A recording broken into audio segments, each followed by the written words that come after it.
Hello students, in this video we will do the introduction portion of Lost Spring Stories of Stolen Childhood.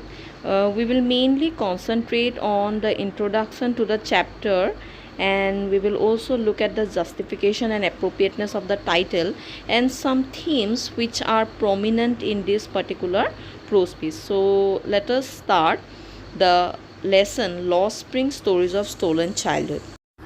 Let us look at the introduction to this lesson, Lost Spring Stories of Stolen Childhood. The author Anis Young-si was actually writing a book on the problems of the child laborers of our country, and the name of this book is Lost Spring Stories of Stolen Childhood. So the following lesson has been taken from this particular book.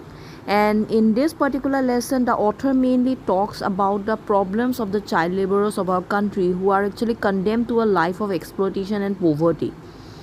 And these children, owing to poverty and destitution, they are deprived of the normal pleasures of childhood. They are forced to earn a livelihood very early in their lives.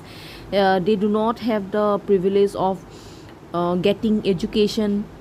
So the author mainly talks about the situations of misery or destitution surrounding these child laborers of our country. At first, in the first story, she depicts the condition of the barefoot rag pickers of Simapuri, a place on the periphery of Delhi.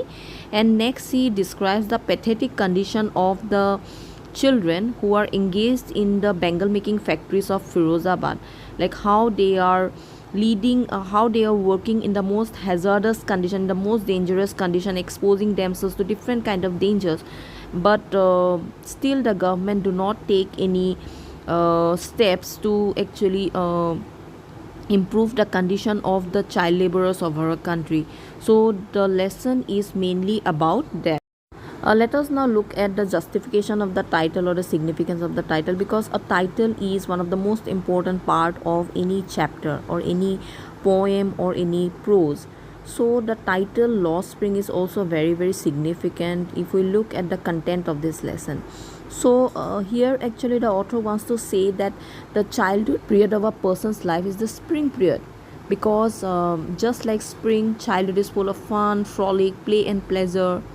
And during this period, a child is free of all tensions and stresses of life.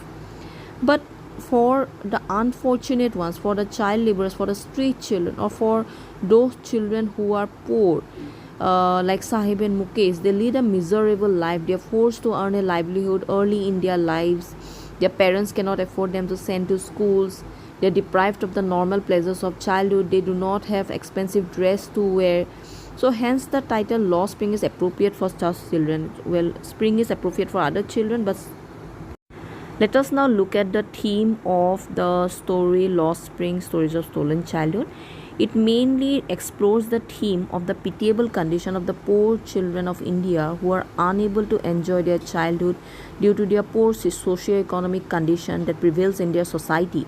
And due to the poor socio-economic condition that they are exposed to, they are forced to do labor at an early age. The street children, they earn their livelihood through different sorts of jobs, unskilled and odd jobs. Then some children, they are engaged in some dangerous industries like bangle making industry, and some are forced to work as domestic help.